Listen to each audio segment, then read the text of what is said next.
defamation case, right?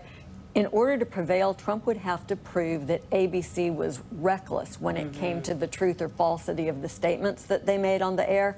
That would be a really tough bar for Trump to reach in this case because of the kinds of statements that were made and the outcome of the E. Jean Carroll defamation case against Trump.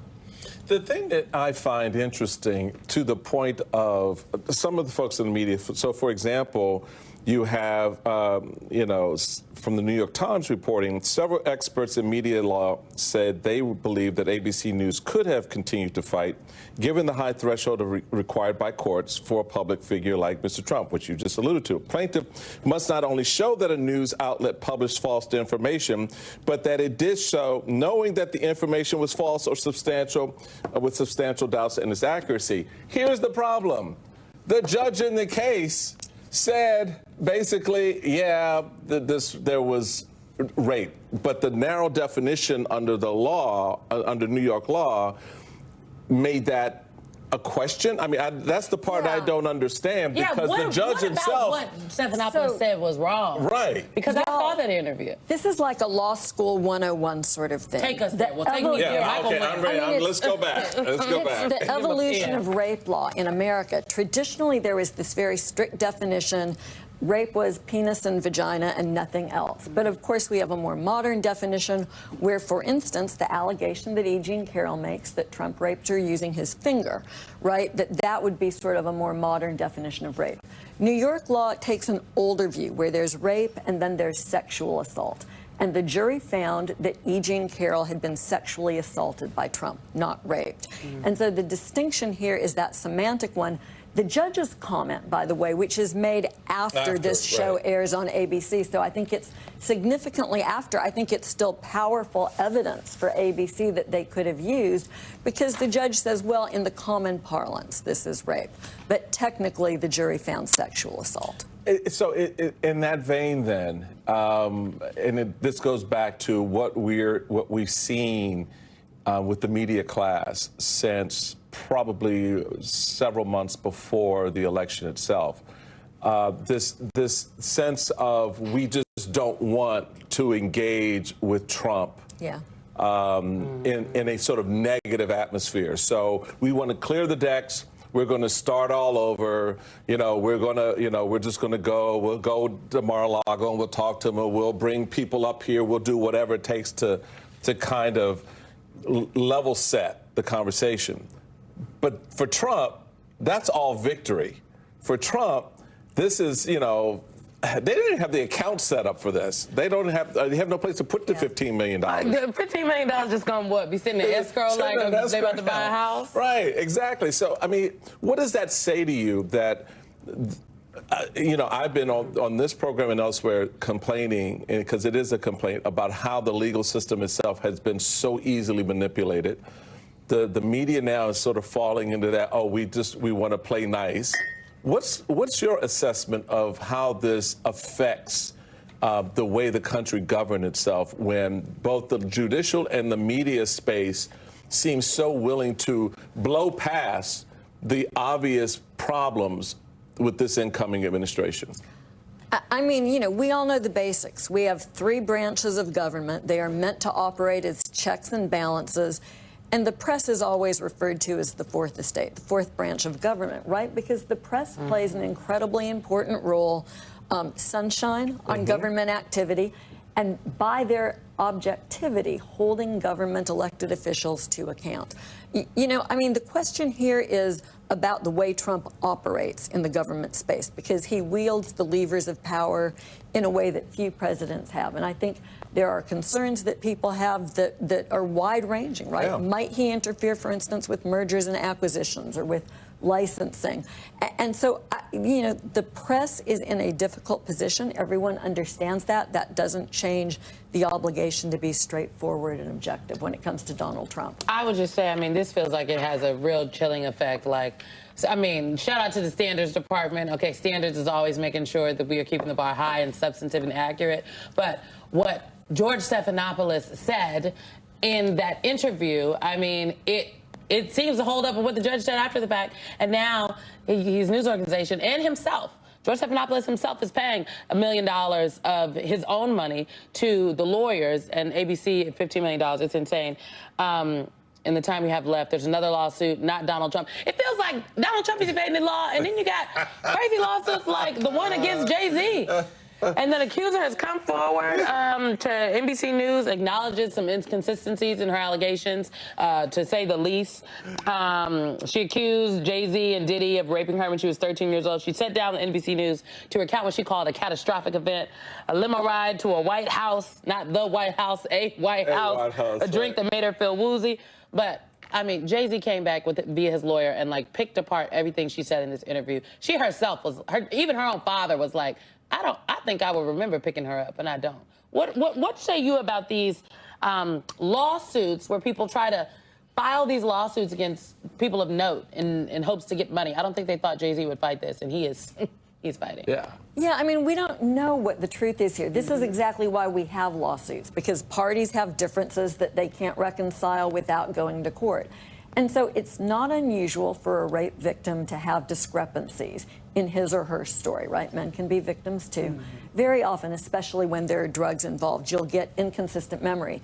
E. Jean Carroll, for instance, couldn't put a year on the incident that she experienced with Donald Trump.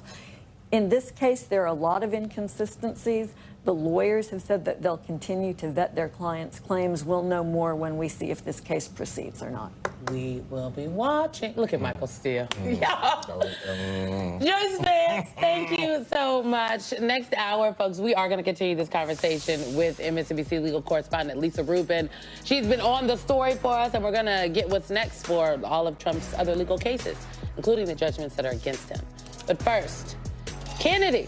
He heads to the Hill this week, RFK Jr. He hopes to woo senators to secure his role at Health and Human Services. You're watching The Weekend. Do I only watch TV standing up? I guess I do. I like the clear sight lines it provides. I don't like to sit because then I have to get up. Sometimes it can feel like there's no way out of treatment-resistant depression. You take one antidepressant after another, and they aren't working for you. It's like you're going in circles. Turn to a different choice. Spravato is the first FDA-approved nasal spray taken with an oral antidepressant for adults with treatment-resistant depression.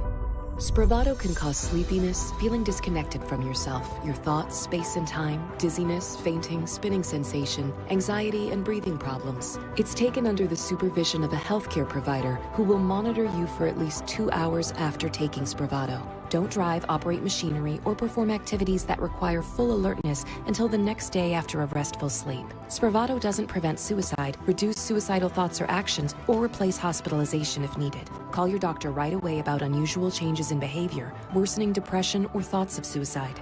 Antidepressants may increase suicidal thoughts and actions in people 24 and younger. Spravato is not for use in children. There's a risk for abuse and misuse. Don't take if you have a blood vessel disease, an abnormal connection between your veins and arteries, a history of bleeding in the brain, are pregnant or may become pregnant. Spravato is not for use as a medicine to prevent or relieve pain. Spravato may cause serious side effects, such as increased blood pressure, problems thinking clearly, or bladder problems. With fewer depression symptoms, you may begin to feel like yourself again. Ask your doctor about Spravato.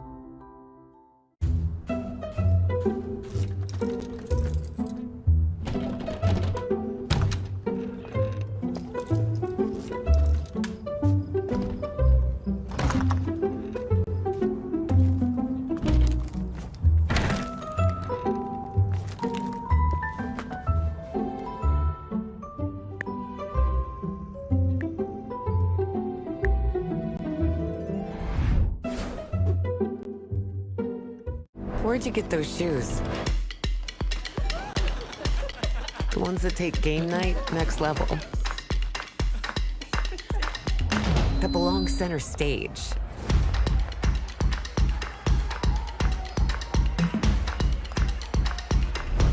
And totally own the big picture.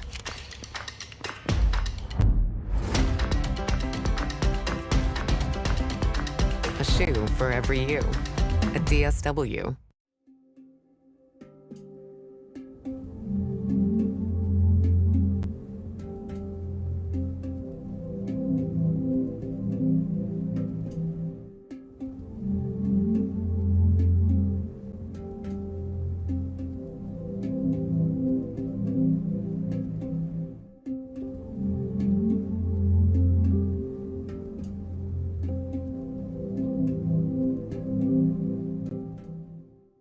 Each week on my podcast, I'm joined by uniquely qualified guests who help me take a big picture look at the issues, like Representative Jasmine Crockett, late night host Seth Meyers, former Attorney General Eric Holder, and many more. Why is this happening? Listen now. Download the MSNBC app now at msnbc.com/app.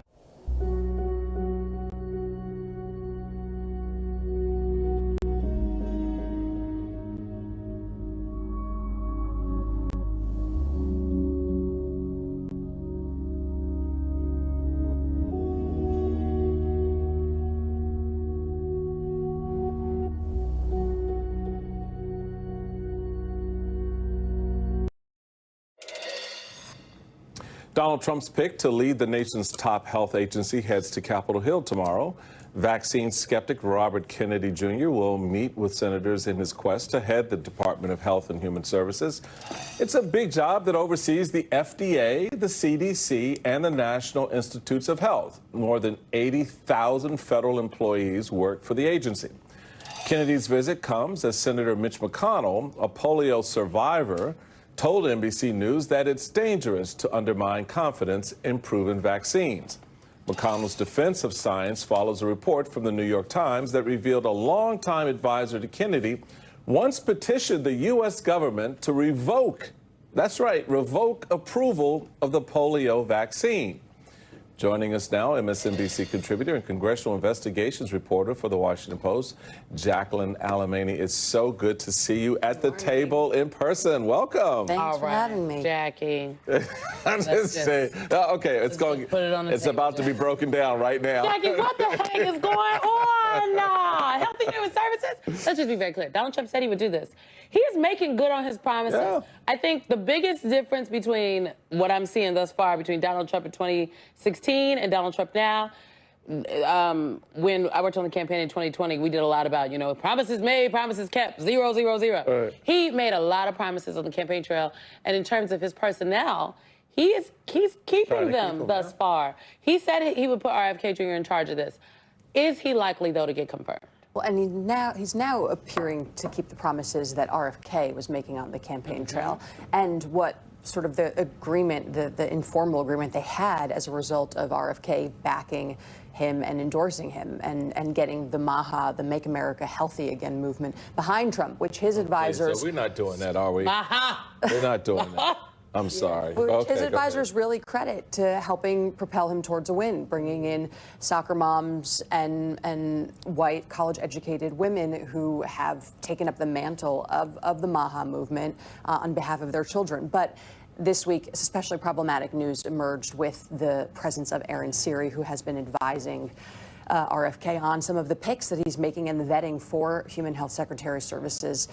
Specifically, is this person, Aaron Siri, who is filing petitions on behalf of RFK's organization to try to pause and revoke things like the polio vaccine, along with 13 other vaccines that were sort of lower down in the coverage, but hepatitis B, tetanus, all these vaccines